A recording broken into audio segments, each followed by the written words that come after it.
All right.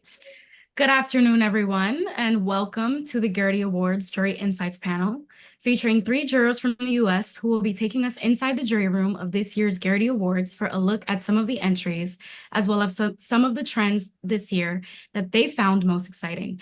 I'm Sabrina Sanchez, Senior Creativity Reporter at AdAge, and I'm pleased to welcome our panelists today, Abby Noon, Head of Integrated Production, Adam and Eve DDB, New York. Hi, Abby. Hello. Pamela Savage, EVP Group Creative Director of Area 23. Hi, Pamela. Hi. And Whitney Michelle, Chief Creative Officer of UWG. Hi, Whitney. Hello. Thank you all so much for joining me today. I had a chance to kind of be a fly on the wall of your jury session last week. And, so I'm sure the work is all fresh in your mind. And so I thought we could start just going around the room and asking each of you to share three pieces that you love from this year, share what you loved about them, why they connected with you, and if there was anything that struck you about the work, whether craft, execution, strategy, or anything else. So I figured we could start with Abby. Why don't we get started? Great. Hello, everyone. I think we were all just chatting before this, and there is one piece of work that we all really liked. So I guess I'll just mention that one right away, and that was the anti-choice ads, which was a YouTube targeted demographic tool that basically targeted people that had similar views to being anti-choice. This is about abortion and giving them the option either to watch a pro-choice ad or donate or press the skip button and donate money to abortion medication. So it just was so cut through, so simple. The ability to kind of like have like the A and the B and the choice basically both be working for the cause. Essentially, it really wasn't a choice. You said, you were targeted and then not really given an out, and it was really smart. So that was one of my favorite ones. I know Pamela and Whitney also really enjoyed that. I don't know if we want to talk about it now or I just keep going. Absolutely. Why don't we jump into that one? Because I also transparently really like that work. That work is actually from 72 and Sunny, New York. And I remember sitting in the room and I just heard like a collective like, oh, wow. So, why don't we throw it to Pamela to talk a little bit about what you thought about that ad? Yeah, just building on what Abby said, I think what it's brilliant in its simplicity. And I think a lot of times when we're working on these high impact disruptive campaigns, the desire to overcomplicate can sometimes take hold. And it was just so smart and focused. And while it is a campaign to advocate for choice, it's the absence of choice that I think is so marvelous about it. And thinking through the case film a little bit further, they talked about how people who they weren't necessarily like anti-abortion, but they really took the message away about like the importance of choice and really viewing the material, either the ad for choice or going on the website and learning more about why choice is important and making a donation to, as I said, to fund an abortion, but also really just to fund the right to have agency in a decision. So I think that it was just so smart. And it's one of those moments when I probably feel pretty confident saying everybody's like, man, I wish I had thought of that. And, you know, how do they, ensure that it stayed simple? It's just a great intersection of creativity, targeting, analytics, all of that great stuff that really truly makes a campaign have the most impact it can have, especially for something as important as the right to choose. Yeah. I think there's two things from that. When we had the panel, we always asked, great, we have this great insight, we have this great data, what are we doing about it? So I think it was really cool also seeing that there was action immediately for that ad. It felt like there was some sort of activism that was taking place, especially for something that is such a human subject. So there's two parts of it, the ability for us to be able to have action immediately. And the second aspect of showing humanity in all of the work that's being done. I think that even when they showed that spot, the core of it was this isn't like a political messaging aspect. We're showing the humanity in women and families having the right to choose. So it was super effective just as a human watching it and experiencing it, but also seeing that you're able to create impact with the work that's being done as well. Yeah, no, I think these are all great points. Just something that stuck out to me, kind of watching your reactions and watching the work myself, was just the absence of like any sort of attack Yeah. or political language. It wasn't really about that. It was just about, having the right to choose. And I also think, to your point, that this work also directly contributed to the cause of Mhm. providing that access to abortions or to any other kind of contraceptive care to women by, if you opt out of the ad, then you're also funding the next abortion. So yeah, that was a really incredible work. And I think all of you had that one in common, that you loved. But I want to take it back to Abby to hear about your other two spots that, really struck you. And then we can take it from there. Yeah. I think I don't think we talked about this a lot in the room, but one thing that after the fact I kind of was thinking about is there wasn't a lot of like lighthearted comedy work, or, like art direction driven, everything seemed to kind of like fall into that purpose category, which I think sometimes can feel like, oh, if we don't have a purpose, we're not going to win anything. So it's like it's a necessary box to check. So one of the pieces I really liked was just like purely executed well, which is the Hornbach. What is it called? I wrote down the name of it. I I can't think remember for the this name. one is the square meter. Square Yes, meter. yes. It just was like crazy set builds, like tiny little rooms, like so executed. I mean, for direction, and I think it was craft direction, like it was it was amazing. And it just was fun to watch. That brand is kind of like a Home Depot, I believe, in Europe. So it's like it's all about like making stuff at your house and using tools and like basically DIY. And I just thought it was super fun to watch, really unique, and something that like didn't necessarily have to like make you dive beneath the surface, but just enjoyed it. So It I was know I definitely don't know. We didn't really talk about it much, but after I went back through all of the craft, I was like, oh, that one's really original yeah. and fun. Yeah, Yeah, I think in the room we were we'd had like a slew of work that felt like okay, and then that one appeared. We were all like, "Whoa!" It was so charming. Yeah. And the more I think we actually watched it one or two more times. And for me, I'm glad you brought it up, Abby. For me, the more you watched it, the more you saw. Like every detail was really thought through. So I thought like I agree with you. I think from like a craft direction standpoint, that did it not only just well, but like next level well. Yeah.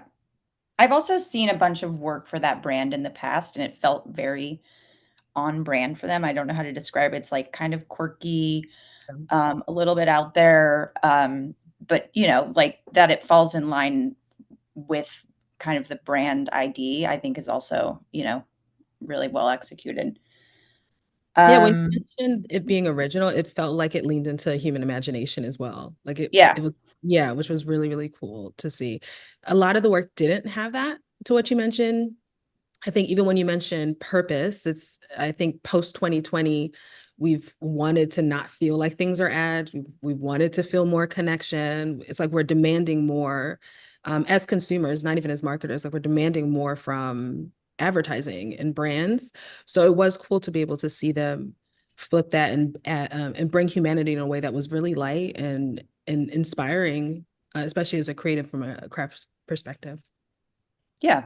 Yeah. It's nice to have, the diversity in the kind of work out there. And, as someone that works in production, like it's exciting to get a script like that and be like, wow, how am I going to bring this to life? It's just, and it's fun, like advertising can still be fun too. Yeah. So, yeah. Um, I know we'll probably get to I know there was another theme that was Alzheimer's, and there was a bunch of stuff, and I feel like we'll probably get to that later. So I'm going to bring up another one that I mentioned specifically, which is um, right, I believe is what it's called, which kind of reminded me a little bit of the like tongue-in-cheek, like flipping of the tables of the anti-choice. It was the piece that basically in Europe there was an NGO, I believe, that pulled out copyrights on all of these anti-Semitic kind of pro-Nazi Mhm. taglines, merchandise, and essentially like removed them from like Gen Pop and also like claimed compensation and sometimes when they're selling the merch and we're able to take money away from them. So I thought that was really smart too, and simple at the same time. Yeah, this was an Certainly. interesting one. It was, I believe the agency was Young Von Mott. But yeah, so it was like, I think I remember this one. It was like trademarking all of these like Mhm. Nazi symbols. So Yeah. Mhm. where a Nazi shop tried to sell them, they would have to be taken down because they're trademarked and they don't have the rights to use it. Yeah, very, very interesting work. But Whitney, I think you were going to say something on the work. Please share.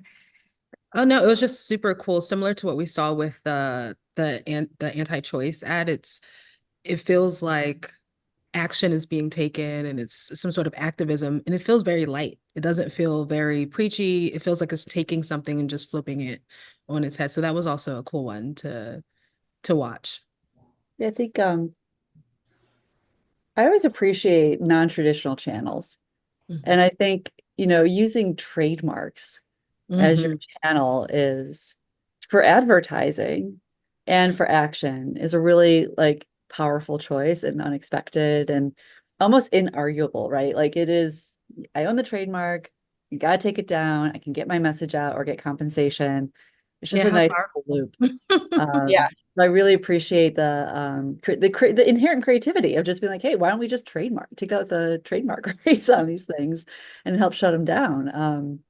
It's a great use of something that often probably isn't thought about other than like when we're looking at logos and still like our trademark on our brand logo and where that goes and what it does. So I thought it was really smart. Yeah, I think it could be, it could be scaled too in the US at, it, different kinds of rallies. So I think it's like a fundamental idea that it is very interesting but simple and yeah, ba based on legal rights. So Yeah. yeah, Yeah, thank you for that. And Pamela, it's interesting that you were saying that you kind of appreciate the non-traditional channels. I'm curious to hear about what work stuck out to you. I kind of noticed that that was sort of your That's my game. yeah, that's your cup of Yeah, tea. Talk to yeah. me.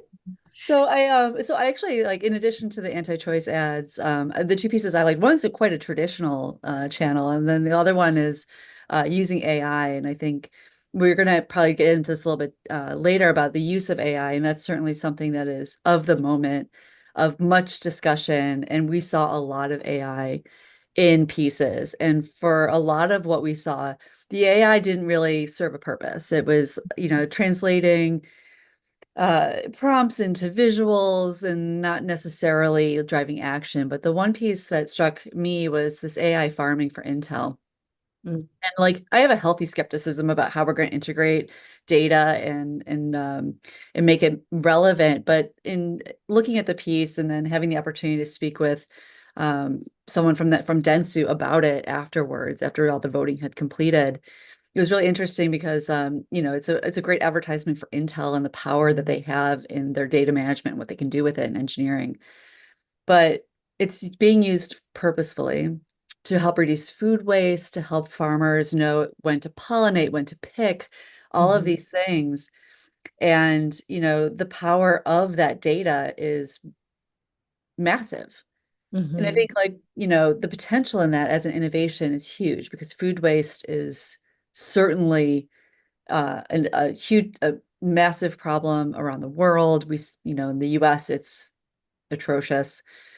And I think, thinking through how that data comes to life and how scalable it is, it seems like there's a lot of potential in that. So from a cause perspective, I think it's very promising and very interesting. But from like a pure advertising perspective for Intel, we know Intel inside their computer chips or they power the processors. But being able to take that processing power and make it relevant to like every single person, everybody, we all consume food. Food waste is a problem. Access to food is a problem. I thought was really, really interesting. And I love seeing the application of that it's not just using artificial intelligence to create art, it's using Yeah. artificial intelligence to create change in something that can affect every single one of us. So that one I thought was a really like novel idea, seeing it come to life. And also like on like relevant to the company, right? Like that's what they do. Yeah. Like taking a deviation from their purpose. They're just applying it in a different way. Hmm.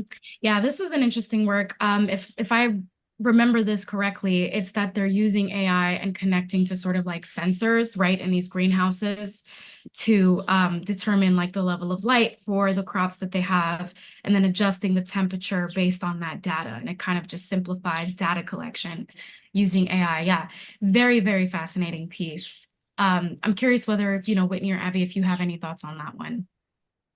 My thoughts really are that sometimes it can seem really simple what advertisers do. But I think that there's something really cool about using innovation and data and technology to enhance the human experience, whether that's just them laughing, whether that's shifting perceptions.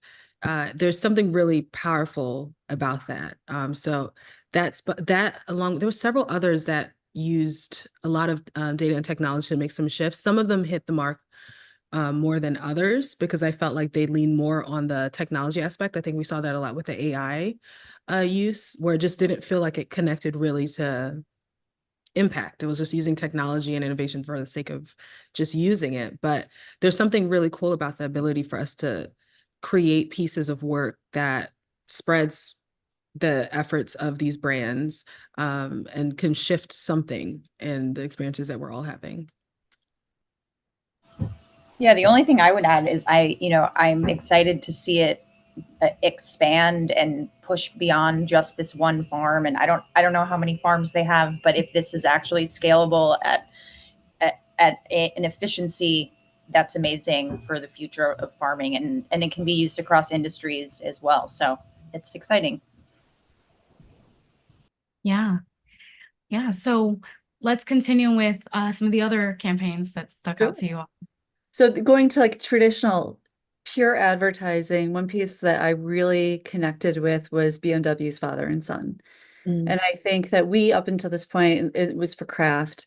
Up until this point, we had seen a lot of pieces from, car manufacturers and things like that, that were working in a more emotional space, maybe a more purpose-driven space. And we had a lot of questions about that. Like, is it right for the brand? Is this the platform that they should be working in to not only like advertise a vehicle, but also to raise awareness of something like Alzheimer's, like what Chevy was doing. And there was a very like a broad range of opinions about that particular piece. But when BMW came up for craft, and we always had to remind ourselves that we weren't judging the cause or anything, that we're judging the craft. There were so many beautiful details in how that piece was shot, to talk about the relationship between a parent and a child and how that shifts through time, from the father being, the one teaching his son how to drive, to that son being able to take his father out for one last ride and have that whole wrapper of nostalgia around it. And I felt like for me, I can understand that, just like that relationship between a parent and a child and how it shifts, and how there are certain things in life that become landmarks or hallmarks for that relationship, and driving a car is one of them. So I felt like that piece was so poignant and well shot. And there were so many little details in there. Just everything felt really thought out. And it felt like right for the brand, right? They make cars, they sell cars, all that stuff. So that to me felt like a really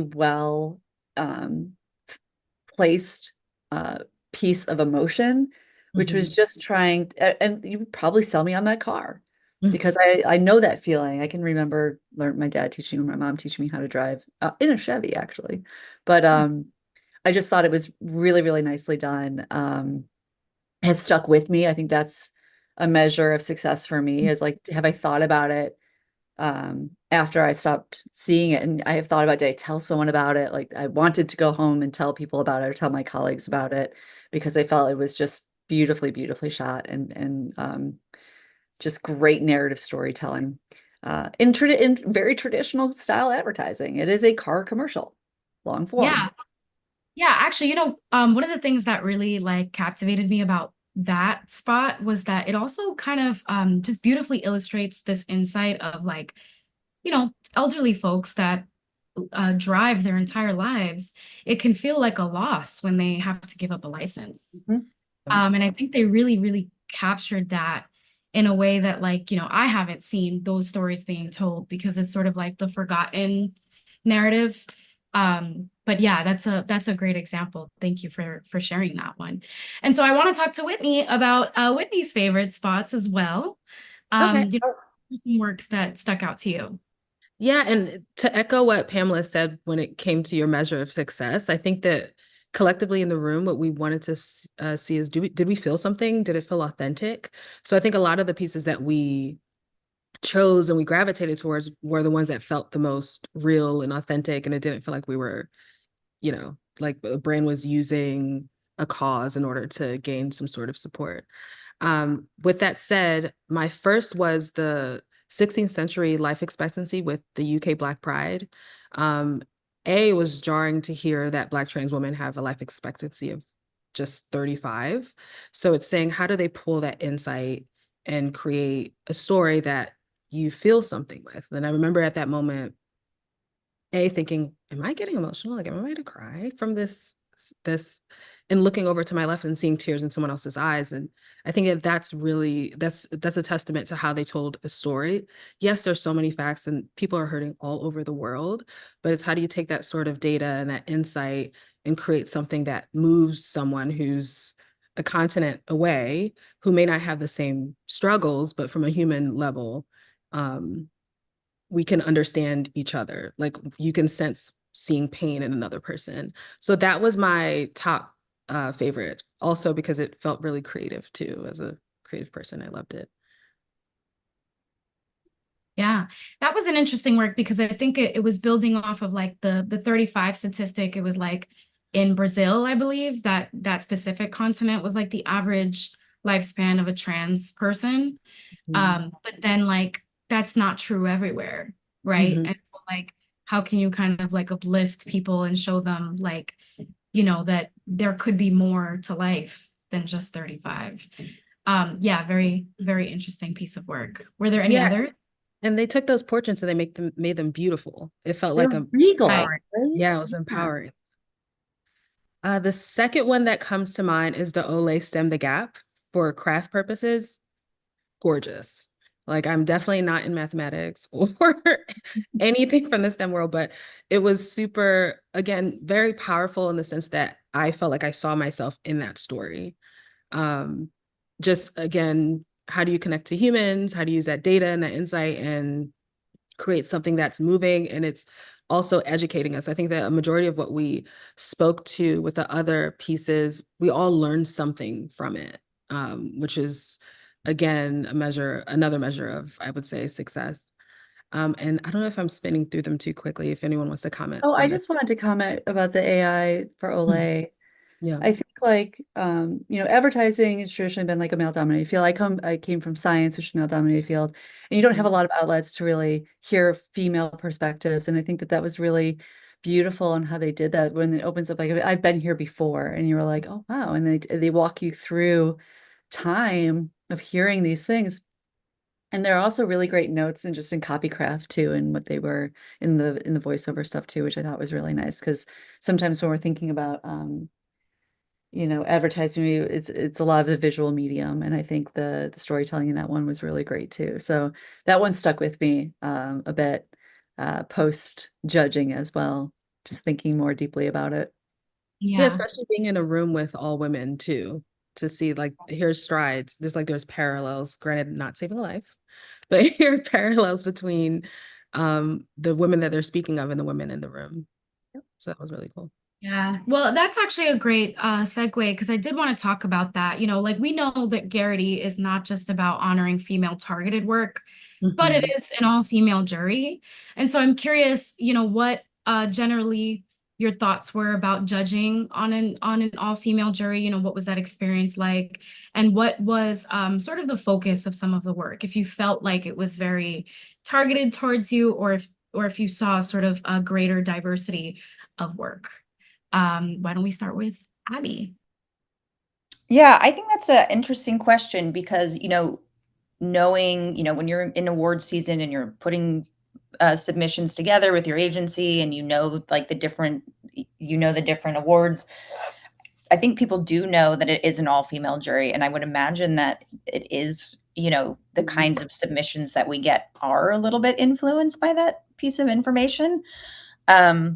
I haven't judged in a few years, so I'm just trying to compare it to another, not all female jury and how it was different. I think the conversations aren't different. I think that people look at the work, at least in my experience, in not with like a narrow lens, a narrow female lens on. But I do think some of the work felt a little bit maybe narrow in the kinds of categories that we would see. I mentioned this before, a lot of purpose work, not a lot of comedy, kind of like for the sake of being, entertaining, I guess. And that is like a more kind of male targeted bucket. I don't know.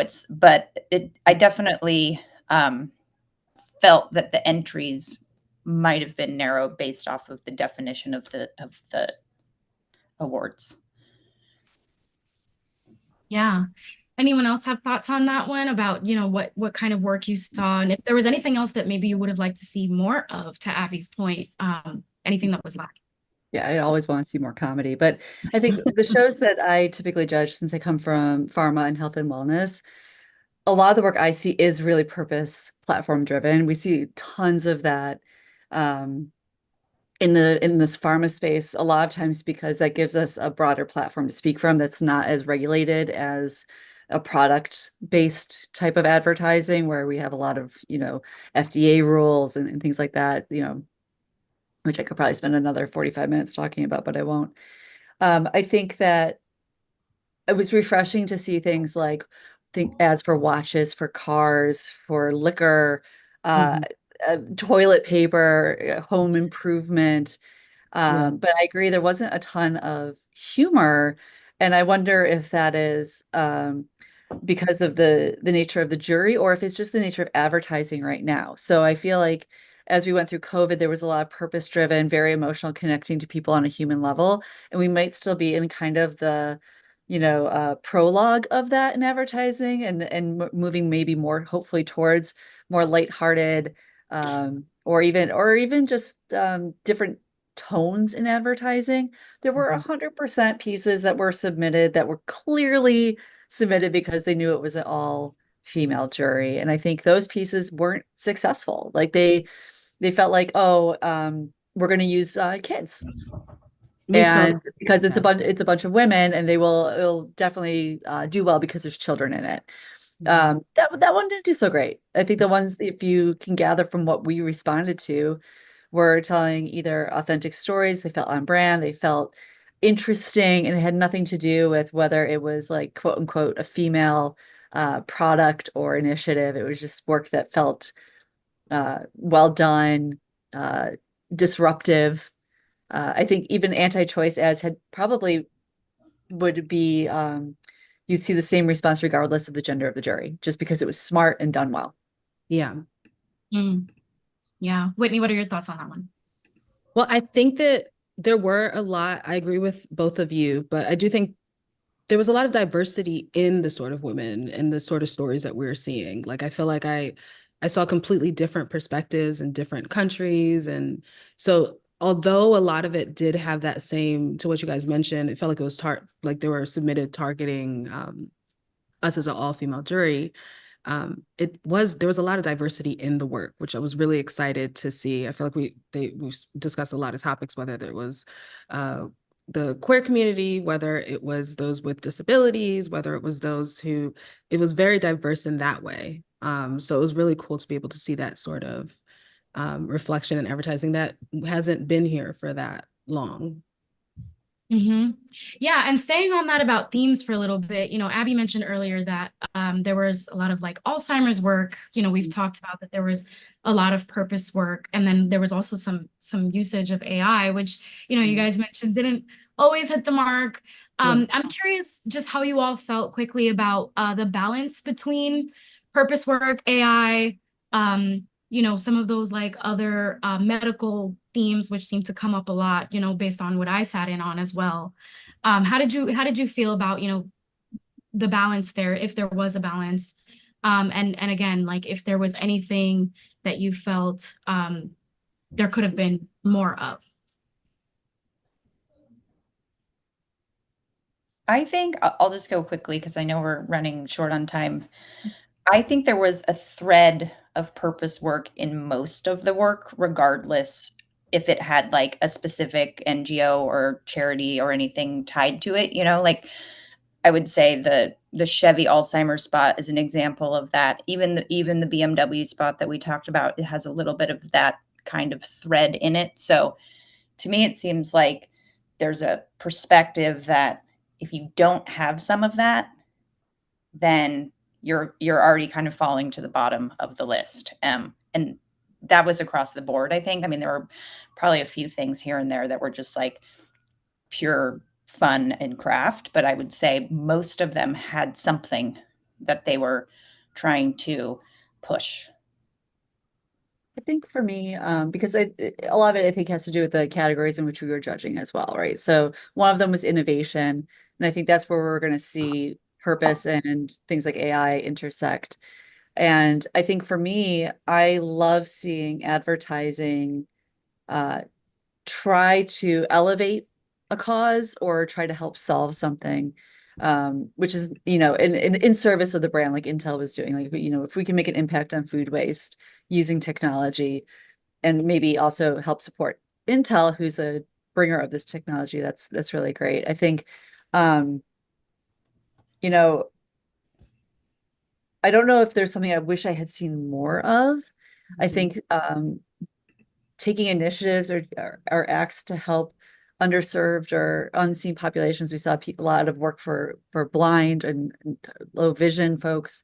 I think those are people who often are overlooked by kind of general advertising sometimes, or they feel maybe overlooked. And it's nice to see those populations get the attention and things designed specifically for them.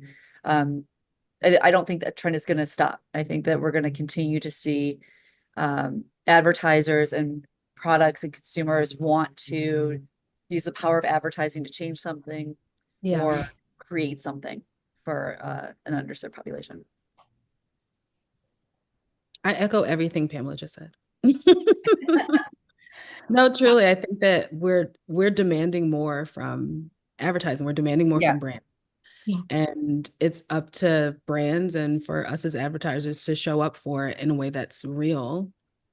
And, there's a lot of pieces where, I remember those one with Down syndrome and the runners. I don't know if that was with Adidas. And it feels like there's just a microscope, like, or what is that called again? Microscope, what is it? The magnifying glass? Thank you so much. Yeah, a magnifying glass on topics that aren't always discussed.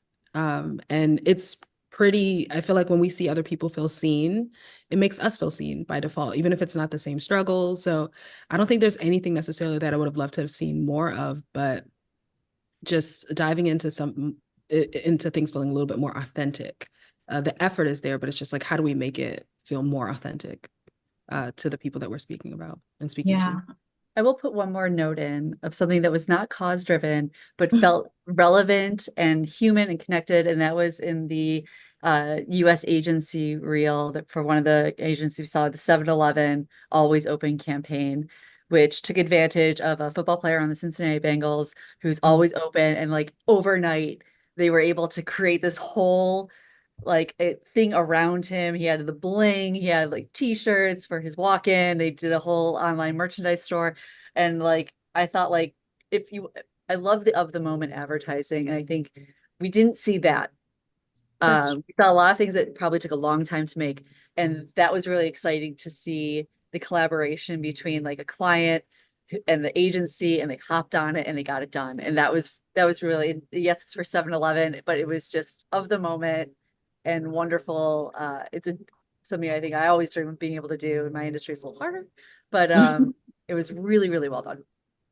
Yeah, Yeah. that's a good call out. I kind of forgot about that one, but you know, like that is a true testament to a good client, because we've all had those ideas that's like, oh, this happened in pop culture and we can like act on it tomorrow, but actually being able to pull that off is very difficult. So yeah. Yeah. Good Kudos call. to That them. real-time advertising, sometimes it ends up being some of the best work, right? Yeah, well, thank you all so much. I mean, I think that's all we have time for, but this has been a great conversation. So I want to thank, Abby, Pamela, and Whitney for chatting with me and giving me a glimpse into Gerety judging this year. And thanks to Gerety for having us. Thank all of you for watching. I'm Sabrina Sanchez. And